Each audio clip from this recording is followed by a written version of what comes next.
Мен Қоскелжинова Гүлай Мұхаммедкәрімқызы. Осы Санива компаниясын ауырып жатқан кезде Инстаграмнан Бақыт ханымның жаңағы айтқан нелері бойынша келіп, балаларым келіп алды, онда да карбалин өнімін және гипертонический чай. Менде давление дегеннің ойналмалы болған.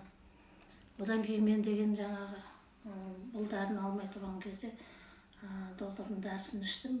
Ешқандай результат болған жоқ. Мен қайта одан сайын өршіп, жаңағы артқа қаратай құлап, магнит құсатып, прям төсектен тұра алмай қалған күн болды. Кереге жағалап жүрген күнімдерім болды. Осындай тұрып жүрем деген менде вообще ойда болған жоқ. Міне осы өнім, Саниваның осы өнімдерінің арқасында аяғыма тік тұрдым деп айтсам болады. Нәтижесі керемет. 1,5 айдың ішіндегі көрген нәтижем бұл. Бұдан ары қаратай да жаңағы жақсы деген нәтижелер алам деп ойлаймын. Мен қолым деген мынаны ұстаған кезде былай дірілдейді ғой. Вообще дірілдейді ғой қолым. Қасық ұстай алмаған күн болған. Міне қазір Құдайға тәуба.